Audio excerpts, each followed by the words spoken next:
صدیق اکبر سے شروع کریں گے، وہی سب سے پہلی شخصیت ہے۔ رسالت مآب صلی اللہ علیہ وسلم کے بعد صرف یہی نہیں کہ وہ آپ کے سیاسی جانشین ہیں، یہ حقیقت ہے کہ مسلمانوں کی جو جماعت اس وقت وجود میں آ گئی تھی اس کے وہ فطری سربراہ بھی تھے۔ ان کے بارے میں سیدنا عمر نے یہ تبصرہ کیا ہے کہ ان کی شخصیت صحابہ میں ایسی شخصیت تھی کہ تقطع الاعناق ہے، ان کے سامنے سب کی گردن جھک جاتی تھی۔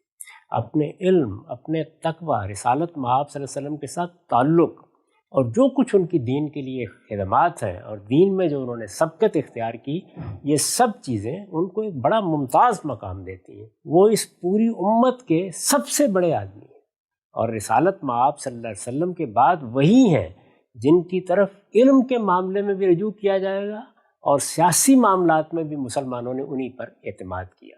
گویا وہ سب سے بڑے عالم بھی ہیں اور سب سے بڑے رہنما بھی ہیں۔ ٹھیک، وہ اس پوری ملت کے یا صحابہ کے زعیم ہیں۔ اس حیثیت سے بھی ہم یہ دیکھیں گے کہ انہوں نے کیا طریقہ اختیار کیا۔ میں تینوں چیزوں کے بارے میں آپ کو یہ بتاتا ہوں کہ کیا معاملات پیش آئے اور سیدنا صدیق نے اس میں کیا اقدام کیا۔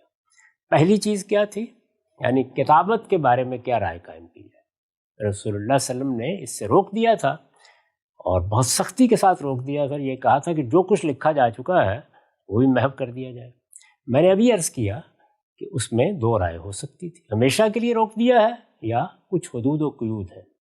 سیدنا صدیق کا طرز عمل بتاتا ہے کہ ان کی رائے دوسری تھی، یعنی وہ یہ سمجھتے تھے کہ یہ قرآن مجید کی حفاظت کو سامنے رکھ کر ہدایت کی گئی ہے، یہ کوئی ابدی حکم نہیں ہے، لہٰذا رسول اللہ صلی اللہ علیہ وسلم کا علم یا آپ کی سیرت اگر خود آپ کی زبان سے بیان ہوئی ہے اور میں اس میں سے کسی چیز کو بات بیان کر سکتا ہوں، کوئی دوسرا بیان کر سکتا ہے، اگر اس کو ہم تحریر بھی کر لیں، اس کو اب لکھ بھی لیں، جبکہ قرآن مجید ہر لحاظ سے محفوظ ہو چکا ہے، اس کی ترتیب و تدوین پایہ تکمیل کو پہنچ گئی ہے، اب کوئی اندیشہ، کوئی خدشہ باقی نہیں رہا، تو اس میں کوئی حرج نہیں۔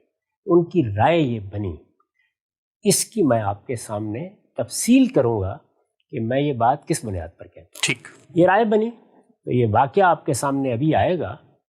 انہوں نے ایک مجموعہ خود مرتب کرنے کا فیصلہ کیا، سیدنا ابوبکر نے خود، سیدنا صدیق نے خود۔ اچھا، کتنی بڑی بات تھی اور کتنا غیر معمولی فیصلہ ہے، یعنی اندازہ کریں کہ اگر ہمارے پاس قرآن مجید اور سنت کے بعد رسول اللہ صلی اللہ علیہ وسلم کے علم و عمل کی یا آپ کی سیرت کی روایات کا ایک مجموعہ ایسا ہوتا جس کی تصنیف سیدنا صدیق نے کی ہو تو کیا اہمیت ہوتی اس کی۔ کوئی راوی نہیں بیچ میں براہ راست، اور راوی بیچ میں نہیں ہے، اور راوی کون ہے؟ سیدنا صدیق۔ صدیق خود، سیدنا صدیق نے وہ مجموعہ مرتب کرنے کا فیصلہ کیا۔ یہ معلوم ہوتا ہے کہ اس میں ان کی اپنی روایتیں بھی ان کے پیش نظر تھیں، یعنی جو انہوں نے براہ راست سنا، اور جو انہوں نے دوسرے صحابہ سے سن کر لکھ رکھا ہوا تھا، اور انہیں پورا اطمینان تھا کہ یہ بات مجھ تک ٹھیک پہنچی ہے۔ میں اس سے پہلے یہ عرض کر چکا ہوں کہ صحابہ اس کا اہتمام کرتے تھے کہ ہم اگر کاروبار کے لیے جا رہے ہیں یا کسی اور کام میں مصروف ہے تو ہمارا کوئی ساتھی، ہمارا کوئی پڑوسی، ہمارا کوئی دوست موجود رہے، اور رسالت مآب صلی اللہ علیہ وسلم کی طرف سے اگر کوئی بات کہی جائے، آپ کے علم و عمل کا کوئی خاص پہلو سامنے آئے تو وہ ہم تک پہنچ جائے۔ اس طریقے سے گویا حضور کی زندگی میں بھی روایت بالواسطہ ہو جاتی تھی۔ سیدنا عمر کے بارے میں یہ بیان کر چکا ہوں کہ انہوں نے اس کا خصوصی اہتمام کیا، تو سیدنا صدیق نے ایک مجموعہ ترتیب دیا۔ یہ معلوم ہوتا ہے کہ اس میں قریباً 500 روایتیں تھیں۔ اچھا، آپ اندازہ کر سکتے ہیں کہ یہ کم و بیش اتنا ہی بڑا مجموعہ ہوتا جیسے کہ ہمارے پاس حدیث کی اولین کتاب موطا امام مالک، اتنا ہی بڑا مجموعہ ہوتا۔ یہ انہوں نے ترتیب دے دیا۔ اس کو ترتیب دینے کے بعد انہوں نے اپنی بیٹی سیدہ عائشہ سے کہا کہ اسے رکھ لو۔ یہ مجموعہ ترتیب دینا، اس کے لیے روایات کو جمع کرنا، یہ بتا رہا ہے کہ ان کی رائے یہی بنی کہ اب اس میں حرج نہیں۔ گویا وہ حکم ابدی نہیں تھا، وہ حکم ابدی نہیں تھا۔ ہم اگر یہ محسوس کریں کہ اب کوئی اندیشہ نہیں، کوئی خدشہ نہیں، تو اس علم کو، اس تاریخ کو محفوظ ہونا چاہیے۔ یعنی فطری تقاضا تو ہر بڑی شخصیت یا ہر بڑے واقعے کا یہی ہوتا ہے کہ اس کی تاریخ محفوظ ہو، اسے لکھا جائے، اس کو بیان کیا جائے۔ فطری بات یہی ہے۔ رسالت میں آپ صلی اللہ علیہ وسلم نے جن چیزوں کو سامنے رکھ کر اس سے روک دیا تھا اور سختی کے ساتھ روک دیا تھا، انہوں نے یہی رائے قائم کی کہ اس کے پیچھے یہ استدلال تھا، اور اب چونکہ یہ اندیشہ ختم ہو گیا تو میں اس کو ترتیب دے سکتا ہوں۔ یہ اس اقدام سے واضح ہو گیا۔ اب ذرا روایت سنیے، یہ میں تذکرۃ الحفاظ سے آپ کے سامنے رکھ رہا ہوں۔ یہ آپ جانتے ہیں کہ امام ذہبی کی تصنیف ہے۔ کہتے ہیں کہ سیدہ عائشہ نے بیان کیا، قالت عائشہ جمع ابی الحدیث عن رسول اللہ صلی اللہ علیہ وسلم۔ سیدہ بیان کرتی ہیں کہ میرے والد یعنی سیدنا صدیق نے رسول اللہ صلی اللہ علیہ وسلم کی حدیثوں کی ایک کتاب جمع کی، احادیث کا ایک مجموعہ ترتیب دیا۔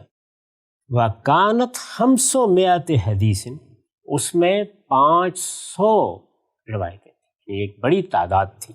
فَبَاتَ لَيْلَتَهُ يَتَقَلَّبُ كَثِيرًا، یہ مجموعہ ترتیب دینے کے بعد انہوں نے اس کو میرے حوالے کیا، اور پھر پوری رات میں نے دیکھا ان کی اس طرح گزری، کروٹیں بدل رہے ہیں، یعنی سو ہی نہیں سکے۔ ایک اضطراب، ایک پریشانی میں نے دیکھی۔ قالت فغمنی، مجھے بڑی تشویش ہوئی۔ فقلت، میں نے پوچھا اتتقلب لشکوی او لشیء بلغک، ابا جان آپ کو کوئی تکلیف ہوئی ہے، کوئی ایسی چیز ہے جو آپ کے لیے اضطراب کا باعث بن رہی ہے، یا کوئی اطلاع ایسی پہنچی ہے کہ آپ اس طرح کروٹیں بدلتے رہے ہیں؟ فلم اصبح، یہ بات میں نے پوچھی، کوئی اس وقت انہوں نے جواب نہیں دیا، لیکن جب صبح ہوئی کال تو انہوں نے مجھے کہا کہ بیٹی ذرا وہ حدیثوں کی کتاب لے آؤ، التی عندک، وہ حدیثوں کی کتاب لے آؤ جو تمہارے پاس میں نے رکھوائی ہے۔ فجئتہ بہا، میں وہ کتاب لے آئی۔ فدعا بنار فحرکہا، انہوں نے کتاب ہاتھ میں پکڑی، آگ منگوائی اور کتاب جلا دی، اس کو نظر آتش کر دیا۔ یعنی پہلے یہ رائے قائم کی کہ روایتیں لکھی جا سکتی ہیں، ایک پوری کتاب 500 روایتوں کی ترتیب دی، اس کو رکھا، بیٹی کے حوالے کیا، پھر رات اضطراب میں رہے، صبح اس کو جلا دیا۔ کہتی ہیں فقلت، میں نے کہا لما حرقتا، ابا جانا آپ نے اس کو کیوں جلا دیا؟ قال خشیت ان اموت وہی عندی فیکون فیہا حدیث ان رجل قد تمنتہ ووثقت، مجھے یہ اندیشہ ہوا کہ میں دنیا سے رخصت ہو جاؤں اور یہ مجموعہ میری طرف سے موجود ہو، اور اس میں ایسی روایتیں ہوں جو میں نے کسی ایسے شخص سے سن کر لکھ دی ہوں جس پر میرا اعتماد رہا ہو، میں نے اس کی توثیق کر دی ہو۔ وَلَمْ يَكُنْ كَمَا حَدَّثَنِي، لیکن بات اس طرح نہ ہو جس طرح کہ اس نے مجھ سے بیان کی۔ فَأَكُونْ قَدْ نَقَلْتُ ذَاكَ، اور میں ان کو نقل کرنے کا ذمہ دار قرار پا جاؤں۔ تو انہوں نے فرمایا فَهَذَا لَا يَصِحُّ وَاللَّهُ أَعْلَمُ، مجھے یہ بات اللہ ہی بہتر جانتا ہے لیکن ٹھیک نہیں لگی۔ عجیب۔ تو سیدنا صدیق نے کتابت کے بارے میں جو طرز عمل اختیار کیا وہ یہ تھا، یعنی پہلے مرحلے میں اس کو جائز سمجھا، محنت کر کے 500 روایتوں کا مجموعہ ترتیب دیا ہوگا، یہ سب کچھ خلافت کی مصروفیات کے باوجود انہوں نے کیا۔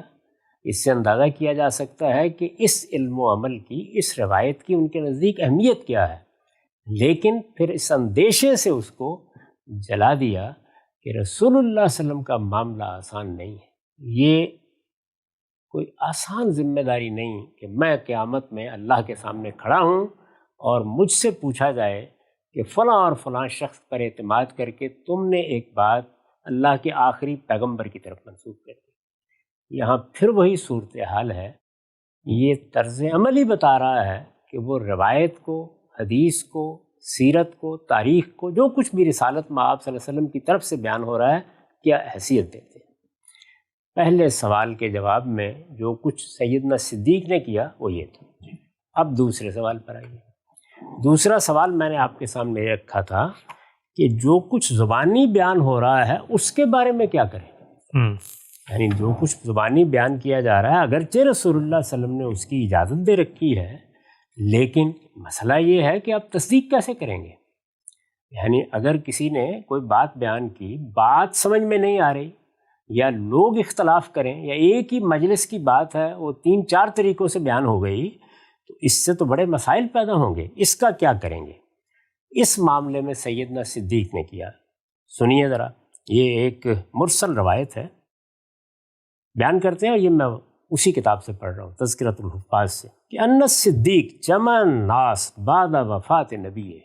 نبی صلی اللہ علیہ وسلم دنیا سے رخصت ہو گئے، سیدنا صدیق نے آپ کے جانشین اور آپ کے خلیفہ کی ذمہ داری سنبھالی اور لوگوں کو جمع کیا. ظاہر ہے لوگوں کو جمع کرنے کا مقصد یہ ہوتا ہے کہ کوئی اہم بات کرنی ہے. لوگوں کو جمع کیا، ذمہ دار لوگوں کو جمع کیا گیا ہوگا. ان کو جمع کرنے کے بعد یہ فرمایا کہ انکم تحدثون عن رسول اللہ صلی اللہ علیہ وسلم احادیث تختلفون فیہا. تم لوگ رسول اللہ صلی اللہ علیہ وسلم سے کچھ باتیں روایت کرتے ہو، آپ کے علم کی کوئی بات، آپ کے عمل کی کوئی بات، کوئی واقعہ آپ نے سنایا، اس طرح کی باتیں روایت کرتے ہو. تختلفون فیہا، پھر ان میں اختلاف کرتے ہو. ایک آدمی کہتا ہے بات اس طرح تھی، دوسرا کہتا ہے بات اس طرح تھی. وہی چیز دیکھیے کہ رسول اللہ کے زمانے میں اگر آپ کی نسبت سے کسی بات کو بیان کرنے میں اختلاف ہو جائے تو تصدیق ہو سکتی ہے، تصویب ہو سکتی ہے، تحقیق ہو سکتی ہے. اب کیا کیا جائے؟ فرمایا وَالنَّاسُ بَعْدَكُمْ أَشَدُّ اختلافا، یعنی تم اختلاف کر رہے ہو. ابھی کل رسول اللہ دنیا سے رخصت ہوئے ہیں. یہ اوپر میں نے بیان کر دیا نا کہ وفات کے تھوڑا ہی عرصہ بعد انہوں نے لوگوں کو جمع کر کے یہ کہا تم اختلاف کر رہے ہو، بعد میں کیا ہوگا. یعنی جیسے جیسے زمانہ گزرے گا، یہ بات جو آج وہ لوگ بیان کر رہے ہیں جو براہ راست رسول اللہ صلی اللہ علیہ وسلم سے سنتے رہے ہیں، یا کسی ایک آدھ صحابی کی وساطت سے بات ان تک پہنچی ہے، بعد میں تو اس میں کئی واسطے شامل ہوں گے. وَالنَّاسُ بَعْدَكُمْ أَشَدُّ اختلافا، آج اختلاف میرے سامنے ہو رہا ہے، بعد میں تو لوگ اس اختلاف کو اس کے انتہا تک پہنچا دیں گے. تو فرمایا فَلَا تُحَدِّثُوا عَنْ رَسُولِ اللَّهِ صلی اللہ علیہ وسلم شَيْئًا، میں تمہیں ہدایت کر رہا ہوں کہ اب رسول اللہ صلی اللہ علیہ وسلم سے کوئی بات زبانی بھی بیان نہیں کی جائے. یعنی جس کی اجازت رسول اللہ نے خود دی تھی، جس کی اجازت رسول اللہ نے خود دی تھی، تو انہوں نے اس میں اس پہلو کو دیکھ کر کہ رسول اللہ کے زمانے میں تو یہ اندیشہ نہیں تھا.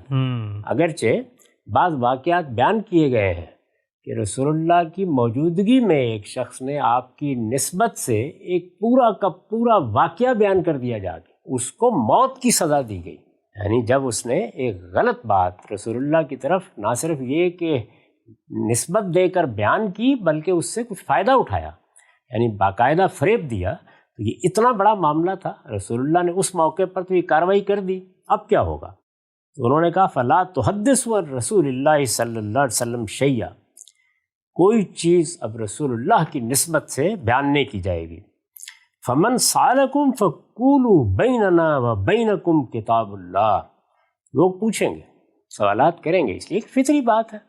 کہیں گے رسول اللہ کی کوئی بات سناؤ، رسول اللہ صلی اللہ علیہ وسلم نے کیسے دیکھا، آپ کی کوئی سیرت کا واقعہ سناؤ، بتاؤ ہمیں، آپ نے اپنی نسبت سے کوئی بات بیان کی ہے، آپ نے کوئی علم کی بات لوگوں کو سمجھائی ہے، آپ کا کوئی عمل تم نے دیکھا ہے، بتاؤ ہمیں.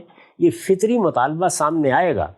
لوگ جب تم سے پوچھیں تو ان کو کہو کہ ہم پیغمبر سے ہدایت پا چکے ہیں، ہمارے اور تمہارے درمیان اس ہدایت کے لیے فیصلہ کن چیز اللہ کی کتاب ہے، بس اللہ کی کتاب ہی کافی ہے ہمارے لیے. فَاسْتَحِلُّوا حَلَالًا وَحَرِّمُوا حَرَامًا، لوگوں ان چیزوں کے پیچھے نہ پڑو. جو کچھ قرآن نے حلال کر دیا ہے اس کو حلال سمجھو، اور جو کچھ حرام کر دیا ہے اس کو حرام سمجھو. یہ انہوں نے فرمایا. دین میں آپ جانتے ہیں کہ سب سے بڑا مسئلہ یہ حلال و حرام کا ہوتا ہے. وہ اس بات سے واقف تھے، دین کے ایک عالم کی حیثیت سے واقف تھے، دین کے ایک ادا شناس کی حیثیت سے واقف تھے کہ حرمت حلت کے تمام مقدمات قرآن مجید نے اصول کے طور پر بیان کر دیے ہیں، اس لیے کسی غلط فہمی کا کوئی اندیشہ ہی نہیں.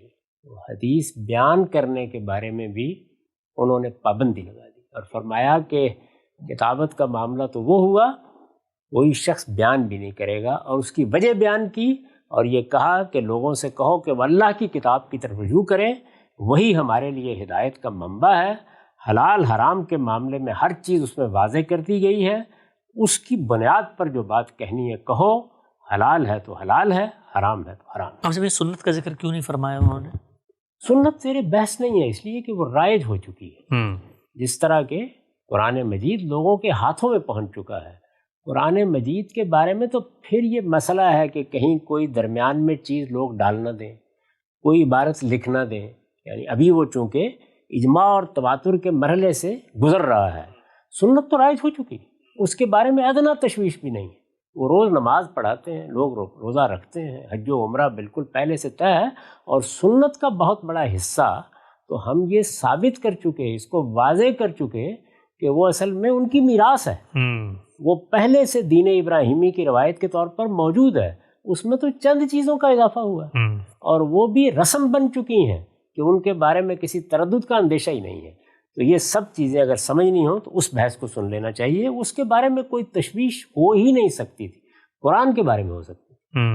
اور دوسری چیز یہ کہ حلت حرمت کی بہت سی چیزیں استنباطی، اجتہادی اور اطلاقی ہوتی ہیں، اس میں تمام اصول قرآن میں بیان کرتے ہیں، بالکل واضح بات ہے۔ اور زیادہ تر لوگ یہی پوچھتے ہیں رسول اللہ صلی اللہ علیہ وسلم نے اس کو حرام تو نہیں قرار دیا، اس سے روکا تو نہیں؟ تو انہوں نے بتایا کہ سب سے بڑا سوال یہی ہوگا نا، تو اس معاملے میں قرآن مجید بالکل واضح ہے، بالکل متعین ہے، کسی اور چیز کی طرف مراجعت کی ضرورت ہی نہیں ہے۔ یعنی حلال و حرام کے اصول قرآن نے ایسے بیان کر دیے ہیں کہ اب اس باب میں نہ سنت کی طرف دیکھنے کی ضرورت باقی رہی ہے نہ کسی اور چیز کی طرف۔ ٹھیک، تو یہی بات انہوں نے اس موقع کے اوپر کہی۔ یہ دوسرے سوال کے بارے میں ان کا طرز عمل تھا۔ تیسرا مسئلہ کیا تھا؟ تیسرا مسئلہ یہ تھا کہ اس سب کچھ کے باوجود جو کچھ پھیل چکا ہے، جو کچھ بیان ہو چکا ہے، یا کسی موقع پر کوئی سوال پیدا ہوتا ہے اور کوئی چیز سامنے آ جاتی ہے، تو اب کیا کرنا ہے؟ یعنی کیا ہم کوئی شخص بیان کرے گا تو اس کو مان لیں گے، یا ایک دوسرا پہلو بھی ہو سکتا ہے، کیا ہر حال میں انکار کر دیں گے کہ نہیں ہم تو یہ بات سننے کے لیے تیار نہیں ہیں؟ تو یہاں بھی آخر کوئی رائے قائم کرنی تھی۔ تو تیسرے سوال کے جواب میں دیکھیے انہوں نے کیا کیا۔ یہ ایک واقعہ بیان ہوا ہے، اس کو بھی ذہبی نے اسی تذکرۃ الحفاظ میں انہی کے ترجمے میں بیان کیا ہے۔ یہ کہتے ہیں کہ سیدنا صدیق کے پاس ایک عورت آئی، وہ دادی تھی، انہوں نے آ کے یہ کہا کہ مجھے حصہ ملنا چاہیے۔ یہ دیکھیے سوال کیسے پیدا ہو سکتا ہے، ماں باپ موجود ہیں، ان کا حصہ 1/6 1/6 میراث کا حصہ زیر بحث ہے۔ یہ ہو سکتا ہے کہ ماں موجود نہ ہو، یعنی صرف باپ ہو اور دادی ہو، یہ ہو سکتا ہے کہ صرف باپ ہو اور نانی ہو، یہ ہو سکتا ہے کہ ماں موجود ہے اور دادا ہو۔ تو یہاں یہ سوال پیدا ہوگا کہ اب چونکہ ایک صرف تو موجود ہے، باپ ہے یا ماں ہے، تو کیا جس کی جگہ خالی ہوئی ہے وہ جگہ دادی یا نانی یا دادا اور نانا لے لیں گے؟ یہ سوال ہے، یہ ایک اجتہادی اطلاق کا سوال ہے۔ دادی نے آ کے یہ کہا کہ مجھے حصہ دے دیں، یعنی ماں نہیں ہے تو میرا حصہ بھی وہی ہونا چاہیے جو ماں کا ہے۔ سیدنا صدیق نے جواب دیا، ما اجد لک فی کتاب اللہ شیئا، اللہ کی کتاب میں مجھے تمہارا کوئی حصہ نہیں ملا، یعنی اللہ کی کتاب نے جو حصے مقرر کیے ہیں اس میں دادی کا کوئی حصہ نہیں ہے۔ ظاہر ہے کہ یہ کس موقع پر سیدنا صدیق کہیں گے؟ جب کوئی ایک موجود ہے۔ یہ عام حالات میں تو نہیں کہا جا سکتا نا، اس لیے کہ اگر ماں باپ دونوں نہیں ہیں تو پھر تو دادا دادی کو حصہ ملنا ہے۔ لیکن انہوں نے فرمایا کہ ما اجد لک فی کتاب اللہ شیئا، اللہ کی کتاب میں تمہارا کوئی حصہ میں دیکھتا نہیں۔ وما علمت ان رسول اللہ صلی اللہ علیہ وسلم ذکر لک شیئا، اور نہ میرے علم میں اس طرح کی کوئی بات ہے کہ رسول اللہ صلی اللہ علیہ وسلم نے دادی کا کوئی حصہ بیان فرمایا ہو۔ یہ دیکھیے رسول اللہ نے بیان فرمایا ہو، اگر ان کے علم میں ہے تو وہ اس سے فائدہ اٹھائیں گے نا۔ علم تو ہر حال میں علم ہے، یعنی وہ اس کی اہمیت کا انکار نہیں کر رہے، وہ اندیشے ہیں جن کو سامنے رکھ کر یہ ہدایات کر رہے ہیں۔ تو انہوں نے کہا کہ میرے علم میں یہ بھی نہیں ہے۔ پھر انہوں نے ثم سال الناس، لوگوں سے پوچھا تم لوگوں کے علم میں کوئی ایسی بات ہے؟ اب یہ دیکھیے روایت کو جاننے کی صحیح بھی کر رہے ہیں۔ پہلے منع کیا تھا کہ آپ کو بیان نہ کرے، بیان نہ کرے، جاننے کی، اس لیے کہ مسئلہ پیش آ گیا، یعنی ضرورت موجود ہے۔ فقام المغیرہ، تو رسول اللہ کے ایک صحابی مغیرہ کھڑے ہوئے، انہوں نے کہا فقال حضرت رسول اللہ صلی اللہ علیہ وسلم یوتی السدس، میں رسول اللہ کی خدمت میں حاضر تھا، میں نے دیکھا ہے کہ آپ نے اس طرح کی صورتحال میں دادی کو وہی ماں کا 1/6 حصہ دلوا دیا تھا۔ اچھا، انہوں نے یہ روایت بیان کر دی۔ میں پھر عرض کر دوں کہ یہ کوئی دین میں اضافہ نہیں ہوا، یعنی دین میں ایک اطلاقی مسئلے میں رسالت مآب صلی اللہ علیہ وسلم نے کیا کیا، ایک اجتہادی معاملے میں جو اگر رسالت مآب صلی اللہ علیہ وسلم نہ فرماتے تو فقہا اجتہاد کرتے، کیا کیا؟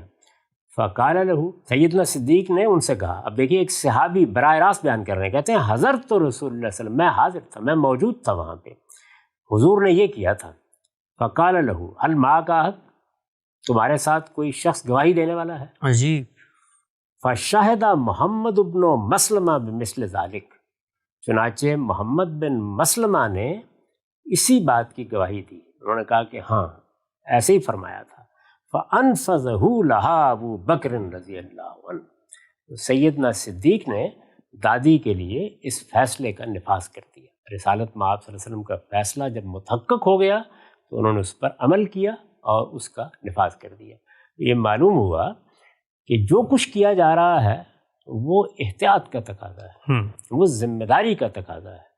انہوں نے آگے بیان کرنے سے بھی روکا، انہوں نے لکھی ہوئی کتاب بھی جلا دی، لیکن جب کوئی چیز سامنے آ گئی، رسالت مآب صلی اللہ علیہ وسلم کا ایک فیصلہ معلوم ہوا، اور ایک اجتہادی معاملے میں، اجتہادی معاملات ہمیشہ محتمل الوجہین ہوتے ہیں، اس میں دو رائے قائم کی جا سکتی ہیں، جیسے کہ ان کو پہلے خیال ہوا کہ جب اللہ تعالیٰ نے اس صورتحال کے لیے کوئی چیز بیان نہیں کی تو معاملہ ختم ہوا، بیان نہیں کی، یہ نہیں کہ اس کے خلاف کوئی بات ہے، جب نہیں بیان کی تو معاملہ ختم ہو گیا، اور پھر جب یہ بتایا گیا تو بڑی معقول بات سامنے آ گئی، تو دونوں آراء ہو سکتی تھی، یعنی فقہا بھی دونوں میں سے کوئی رائے قائم کر سکتے تھے، بعد میں کہہ سکتے تھے کہ دادی کا کوئی حصہ نہیں ہے صورت میں، اور کہہ سکتے تھے کہ دادی کو وہی دیا جائے گا، جیسے کہ یتیم پوتے کے معاملے میں ہم جانتے ہیں کہ اسی طرح کا اختلاف پیدا ہو گیا ہے۔